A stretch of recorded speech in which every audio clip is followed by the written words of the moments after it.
అందరికీ నమస్సులు. మనం వేసవి సెలవుల్లో భాగంగా ఇది వరకు 15 పద్యాలు అంటే 15 పద్యాలను అచ్చులతో మొదలయ్యేటటువంటి అకారాది క్రమంలో నేర్చుకున్నాం. ఈరోజు 16 పద్యం మే నెల 9వ తారీఖు. ఈరోజు నుంచి హల్లులతో మొదలయ్యేటటువంటి పద్యాలు నేర్చుకున్నాం.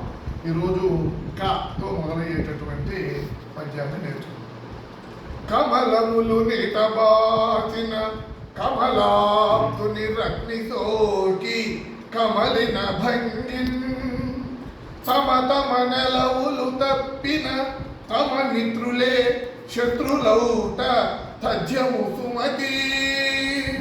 మరొక మారు.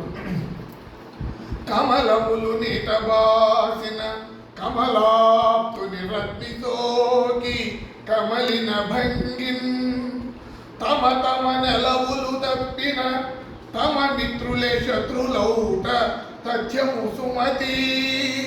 ఇక్కడన్నీ తాబదులు దా ఉంటుంది పద్యంలో, మనం నేర్చుకోవటానికి వీలుగా సులభంగా చెప్తున్నాను. దీని భావం కమలములు అంటే తామర పువ్వులన్నీ కూడా సూర్యుని యొక్క వెలుతురుతో అవన్నీ వికసిస్తాయి. అవే ఆ స్థానాన్ని మారి బయటకు వస్తే, అంటే నేలలో లేకుండా బయటకు వస్తే ఆ సూర్యుని చేతనే అవన్నీ కూడా చంపబడతాయి, అంటే వాడిపోతాయి.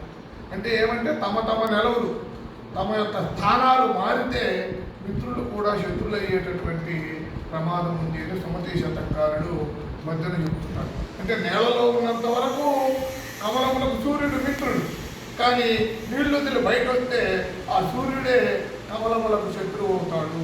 అంటే తమ తమ నెలవులు తమ స్థానాల్లో ఉంటేనే తమకు మిత్రులుగా ఉంటారు.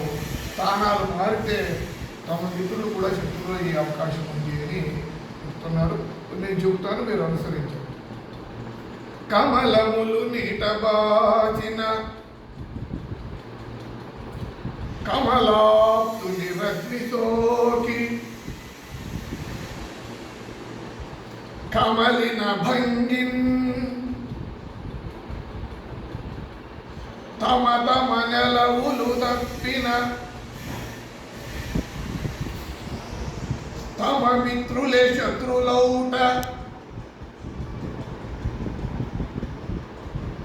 తథ్యము సుమతి.